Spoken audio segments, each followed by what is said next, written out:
Hi, I'm Sreenivasan from the PBS NewsHour. Welcome to our Fireside Hangout on Google+. This is one in a series of conversations with senior White House officials. Google+ has been doing Hangouts for a while now, including with the president after last year's State of the Union address. But this is the first with the administration in its second term. Today, we're looking forward to a good conversation with Vice President Joe Biden for a discussion on a topic at the top of everyone's mind, reducing gun violence. The vice president has been leading a task force on gun violence, which he says has met with more than 200 groups of stakeholders and crafted a set of policy proposals that the president announced last week. Some of these include executive actions the president already signed, but the significant changes are proposals which require congressional action. We'll get to some of those in this conversation. Mr. Vice President, welcome to Google+.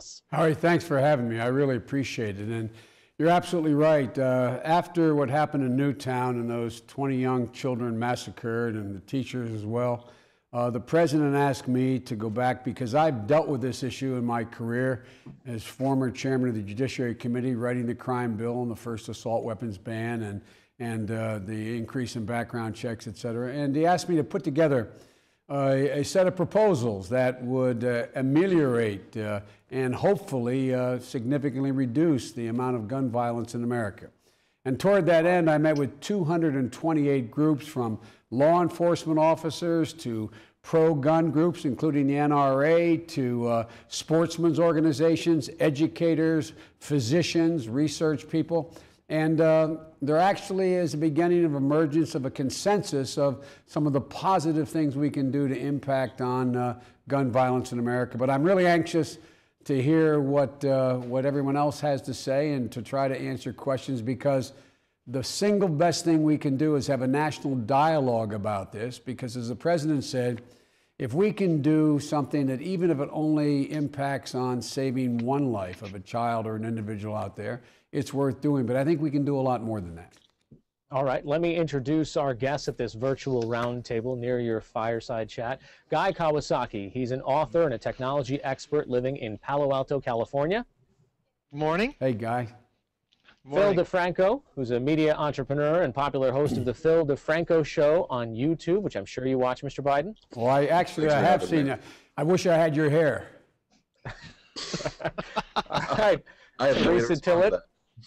Teresa Tillett, a mother and grandmother living in Hartford County, Connecticut. Hi. Good to see you. And Kimberly Blaine, she's a popular blogger and a therapist who leads several parenting communities on Google+. She's joining us from Los Angeles, California. Hello, Kimberly. Honor to meet you, sir. So, Mr. Vice President, they've got questions of their own, and they've been gathering questions from large communities on Google+. And as a programming note to our audience, none of these have been shared with the Vice President ahead of time. And with that said, considering Senator Feinstein is presenting new legislation on assault weapons and ammunition magazines right now, I'm starting with Phil DeFranco, who's got a question about this. Yes, Mr. Vice President, the 1994 Violent Crime Control and Law Enforcement Act, known as the assault weapons ban, expired because it was proven to be ineffective at reducing violent crime. And according to FBI.gov's violent crime stats, assault weapons, as defined by the bill, account for less than 1% of homicides annually. In fact, that's less than hammer murders. So my question is, what reasonable measures can we implement that might reduce the loss of life as opposed to repeating the same failed laws of previous administrations? Well, let me set the record straight in your question. It did not expire because it proved ineffective. It expired because it had to be reauthorized in 10 years. When I originally wrote the legislation, in order to get it passed, there was an agreement that it would have a 10-year life and have to be reauthorized. And the last administration chose not to seek reauthorization. That's number one. Number two, it is true that the vast majority of gun deaths in America are not a consequence of the use of an assault weapon. But that begs the issue of whether or not assault weapons have any real utility, either A, in terms of any sporting or self-protection needs that, look, as you know, the Supreme Court recently ruled that it is an individual right to bear arms, an individual right. That used to be a debate, it no longer is a debate. And I've had that position my whole career. Number two, they said, though, that it is constitutional to put reasonable limitations on who can own and what kind of arms can be owned. Now, one of the reasons why the assault weapons ban makes sense, even though it accounts for a small percentage of the murders or those who die as a consequence of a weapon every year, is because police organizations overwhelmingly support it because they get outgunned. They are outgunned on the street by the bad guys and the proliferation of these weapons. When, in fact, there were fewer police being murdered, fewer police being victimized, being outgunned, when the assault weapons ban, in fact, was in existence. And the number of assaults on police officers and the deadly assaults on them has gone up since the ban has been lifted. It is not an answer to all the problems, but it's a rational, in my view, a rational limitation on what type of weapons should be owned, could be owned. And Mr. Biden, when you say the rational, what would you say to people saying that some of this legislation, especially against AR, when you mention the police deaths, it's creating policy based on outliers rather than really hitting the real issue? Well, I think, look, we do get to the real issue, and I assume, Philip, we're going to get a chance to talk about it in this chat. We do get to the real issue, which is the vast majority of gun deaths. And by the way, there's been over 1,200 just in America just since what happened up in Connecticut in Newtown. But the fact of the matter is, it does negatively impact upon the physical health and well-being of police officers and others. And it is in no way does it deny or trench upon a legitimate restriction on the type of weapon that can be owned. And the courts concluded that as well.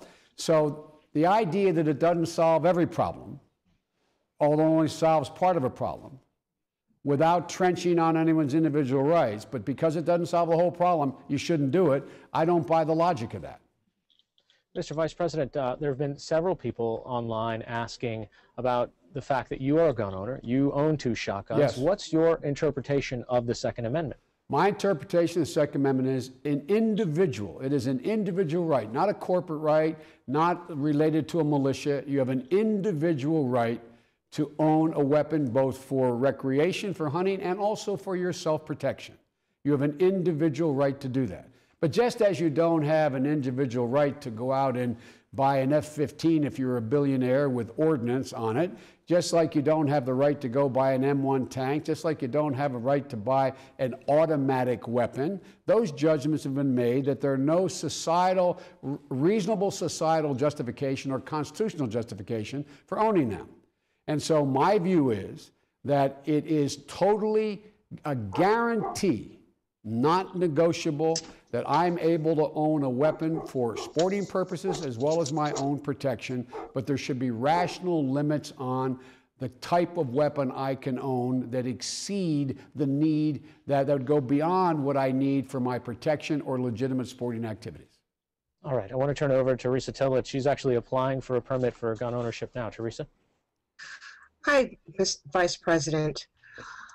My question is, there are many many gun-owning families that are feeling picked on, and they're feeling that they're being attacked and punished with these new restrictions when, as you said, the majority of the gun deaths and the shootings are being committed by known criminals. When will the current criminal laws be fully enforced? Well, we are attempting to fully enforce the current criminal laws, but let me say 2 things, Teresa. Number one, there is a legitimate, respected, and I think as old as the country, culture of gun ownership in America. My dad was a hunter. My dad had a gun case full of some fairly valuable weapons. He had some hard times. He had to sell them when I was a kid. I owned 2 shotguns. My son owns shotguns. And, you know, where I come from in Delaware, I'll never forget going down to an area in southern Delaware to meet with one woman who was very involved in the Democratic Party. And I'll never forget her walking out in the backyard. She was 72 years old. And she said, "Joe, do you own a gun?" And I said, "Only a shotgun." She said, "Well, come on, let me show you mine." and she's out there and she's firing a shotgun at her barn, and she's 78 years old and said, my daddy gave me this gun. It's a legitimate and respected tradition, and I think it should be honored, and it is not the problem, not the cause of the problems we have. With regard to the question of employing and enforcing the laws now, we do that, Teresa, in two ways. Right now, there is no federal law against gun trafficking. You'd think there would be. There is no federal law against gun trafficking. There is no federal way to impose restrictions on straw purchasers. You go out and file for a permit, or you go out and purchase a weapon, you do it legally. That's why 98% or 90% of all gun owners support tougher background checks, because they know they're legit and they know they're illegit people going out and getting those weapons. There's a third thing. An awful lot of the gun violence in America is a consequence of gangbangers, the drug trade, stolen weapons, weapons that are in the black market, and that's why I continue to push for a continuation of the so-called Biden crime bill as it relates to cops. We think we need another 15,000 law enforcement officers on the street nationwide, because in Connecticut and Delaware, across the country, because of tough economic times that require to balance budgets in states, they've laid off law enforcement officers. So across the board, we are trying to enforce the existing laws we have and make reasonable changes in those laws that keep. There's a fellow that I met with, or these groups I met with, he said, look, it's not about keeping bad guns out of the hands of good people. It's about keeping all guns out of the hands of bad people. Mr. Vice President, if this assault weapons ban was to go into effect, it still does nothing to address a grandfather clause, all the weapons that already exist out there today. Is there a real possibility that this just accelerates the black market or the secondary market for the sale of these weapons? No, I don't think so. It's hard to imagine how you could accelerate the sale more rapidly than has already been accelerated. But the reason to do it is just ask your local police department.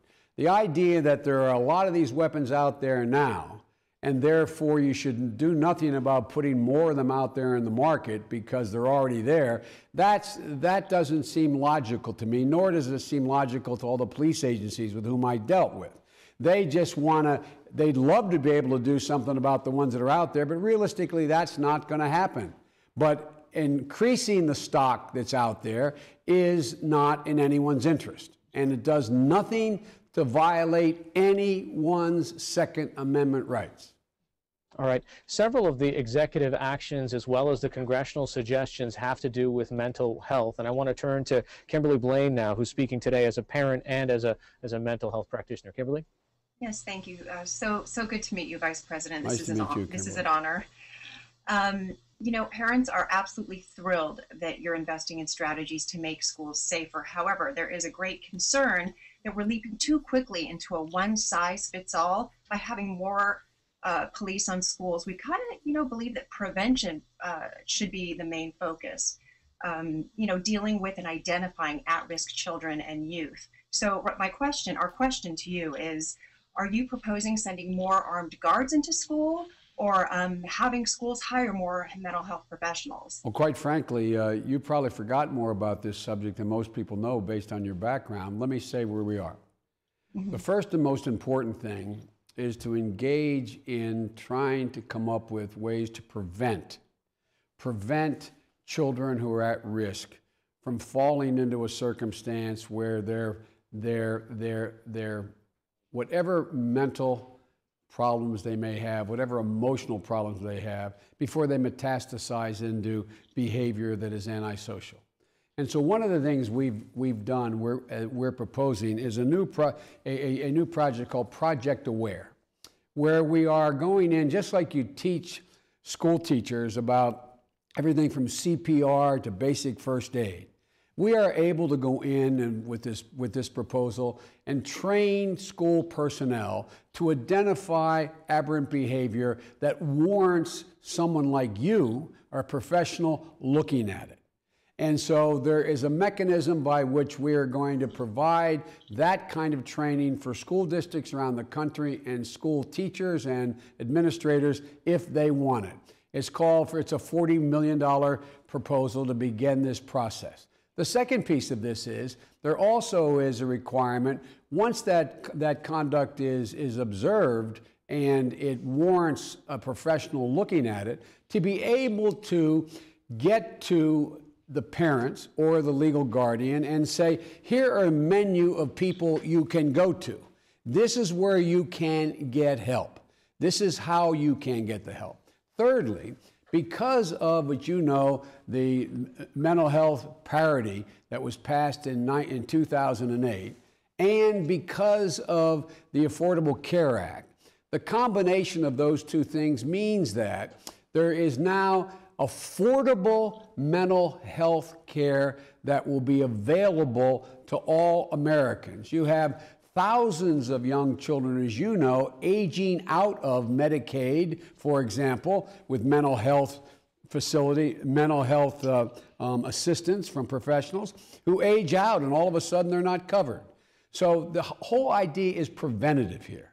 Preventative, to identify before the problem metastasizes. There's a second piece. We are not calling for armed guards in schools. We are not calling for, we think it'd be a terrible mistake my wife's a full-time educator, full-time teacher, teaches a full load right now at a community college, but for years in the public high school system. The last thing we need to do is be arming school teachers and administrators. But we did have in the original Biden crime bill that put 100,000 cops in the street, the option for districts to choose a school resource officer. That is a sworn officer, a uniformed officer, armed or unarmed, up to the school, in the school, where just like community policing work, because people in the neighborhood get to know the law enforcement officer, trust them, and report to them.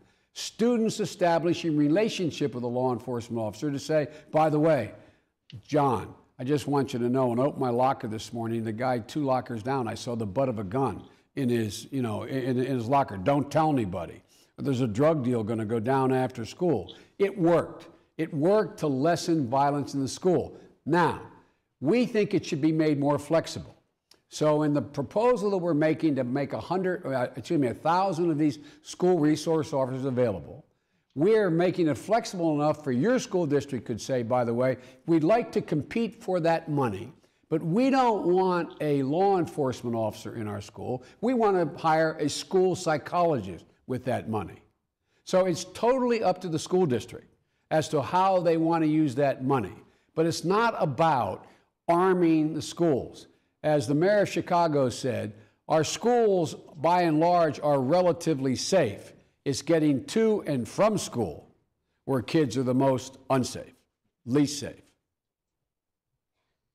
Thank you. Thank you. Kimberly, the amount that he mentioned, $40 million, does that seem like a drop in the bucket to you? Does that seem enough?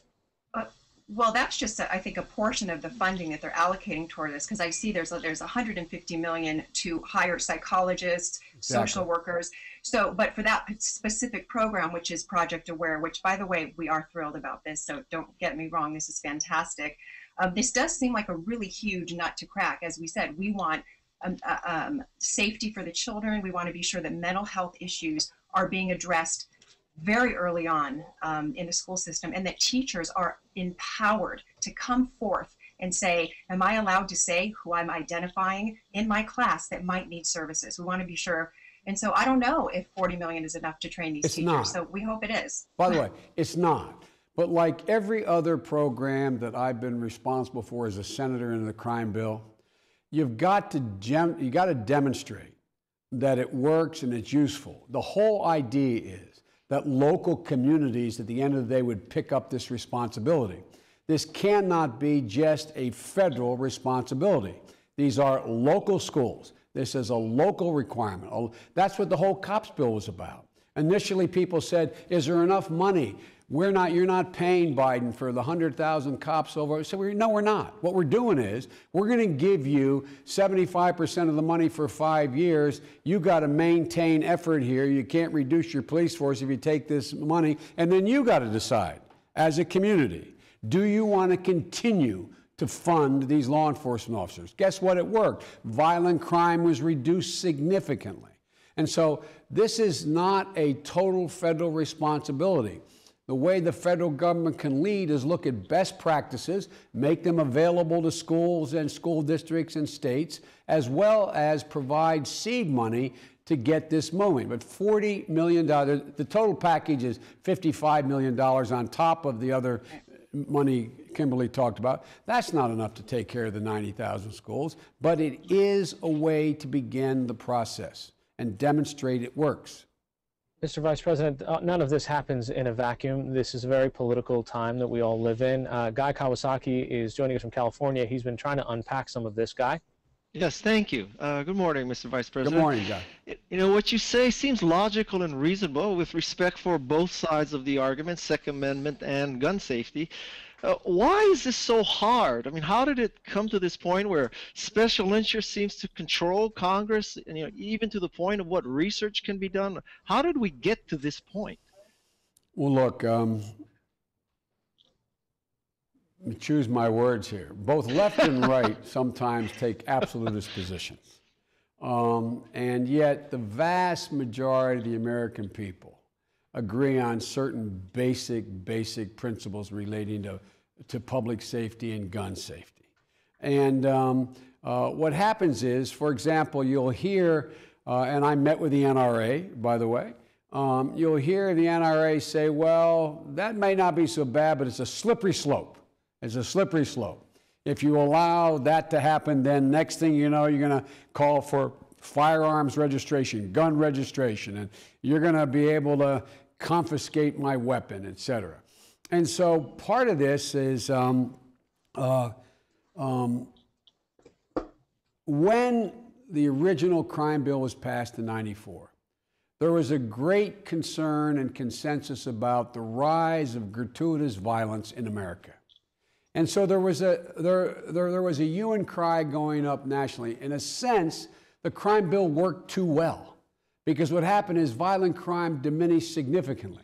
And as a consequence of that, those folks who represent a minority of the people, who are much more energized by from their perspective, were able to come in and undo a lot of what had been positively done. For example, as you point out, Guy, there are provisions in the law that were added in what they call riders to appropriations bills that were interpreted as saying the Center for Disease Control can't even keep statistics on gun violence, can't even do research on this. Let me give you an example. When I first got to the Senate as a 30-year-old kid, the big issue was not about guns, it was about automobile safety, highway fatalities.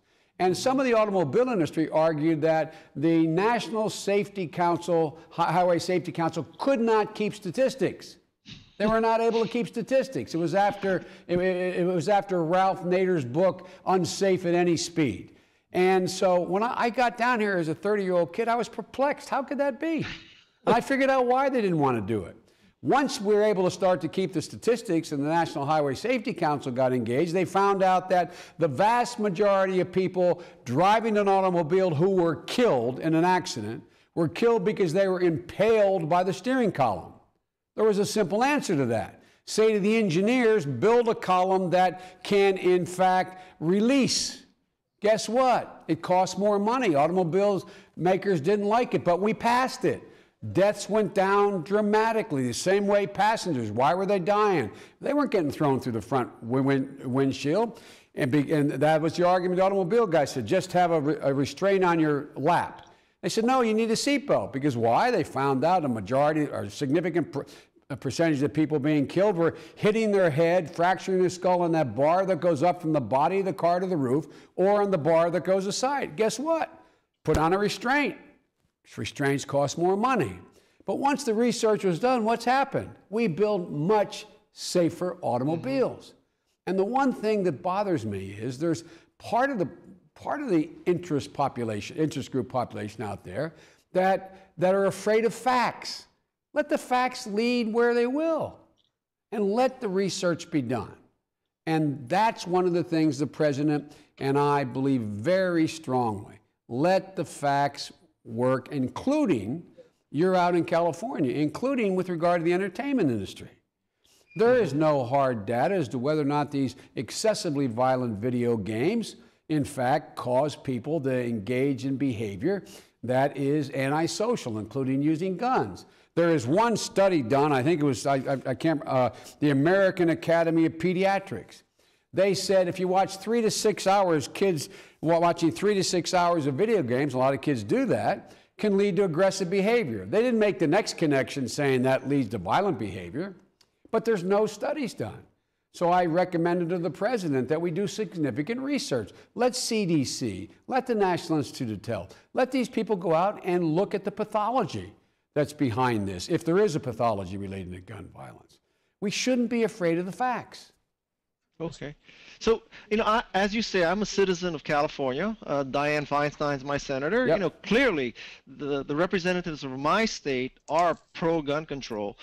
But what can a citizen of a state like me, who the elected representatives are already supporting gun control, what do you do? What can I do? Does Dianne Feinstein need more support, or do I write to national? What do I do? And first of all, I don't view it as gun control. I view it as gun safety. It ranges everything from making sure you keep your weapon out of the reach of kids to making sure that we're able to make sure bad guys they get in the registry so they can't buy a gun. But look, as the president said when he introduced the recommendation, he took the recommendations that I sent to him and laid out what he thought it should be done. He said, look, this is up to the American people. Let me give you an example.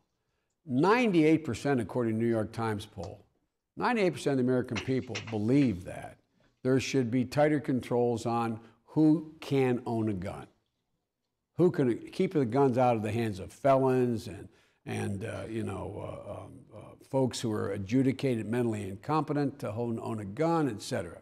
But what happens is, as you know, in the political system, the elected officials respond to intensity. And so if it's number 10 on your list of things you want your congressman to do is to do something about gun safety, and that's not going to get you very far. And if there's a smaller group, it's number 1 on their list to make sure there's nothing done, guess who they hear from? And so make your voices heard. That's one of the reasons I wanted to be in this chat. There's tens of thousands of people listening to this. I don't care which side of the issue you're on. Pick those things that you think can have a positive impact. If you don't agree with me on assault weapons, then you probably agree with me, and not then, you may agree with me on background checks, making them universal. Make your voices heard. This outfit, this town listens when people rise up and speak. Mr. Vice President, I know we've just got a couple of minutes left with you, unless, of course, you want to stay longer, and we'd love to have I'm happy to stay a little longer if you guys want me to. Okay, thank you. So, Phil I was DeFranco, told each of you had 2 questions. I'm happy to do it. Absolutely. Phil DeFranco, I know a lot of your folks were talking about video games on your board as well. Yeah, there was a big conversation of video games, $10 million spent into the research of movies, video games, violence. And I think there is something there. Before that, I did want to hit, you were talking about the facts. So I did go to FBI.gov, which I have up. I think it is unbiased research that has shown that since the assault weapon ban expired, while firearm sales have increased, the number of murders have gone down. And you previously mentioned the 1,200 firearm-related deaths, but not assault rifles. So what would you say to the people that say, yes, you are infringing on our rights, not for sporting or for hunting, but in California, everyone talks about the big earthquake or some terrible natural disaster as a last line of defense. What would you say to those people? Well, I would say there's an awful, guess what? A shotgun will keep you a lot safer. A double-barrel shotgun than the assault weapons in somebody's hands who doesn't know how to use it, even one who does know how to use it. It's harder to use an assault weapon and hit something than it is a shotgun, okay? So you want to keep people away in the earthquake, buy some shotgun shells. Number one. But anyway, with regard to violent crime going down, I'm very proud it went down. It went proud in large part, the reason it went down is we put 100,000 cops on the street. But that didn't mean the cops were safer as a consequence of these guns.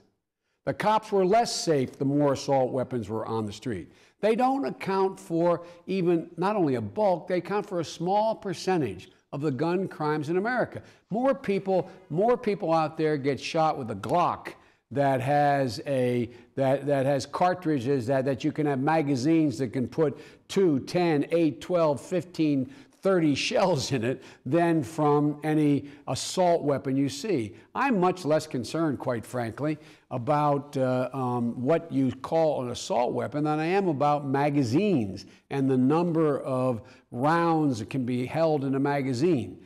But the point is that the fact that violent crime is down and there's been a proliferation of assault weapons, quote unquote, as was defined up to now, on the street, does not suggest that taking assault weapons off the street would not, in fact, make it safer, particularly for the folks who are mostly outgunned cops.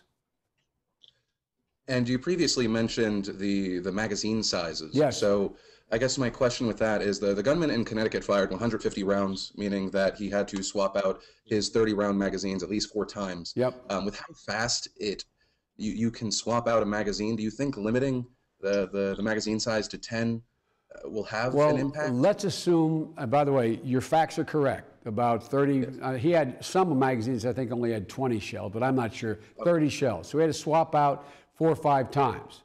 If it was 10 shells in there, he would have had to swap out 30 times, or he would have to swap out 25 times.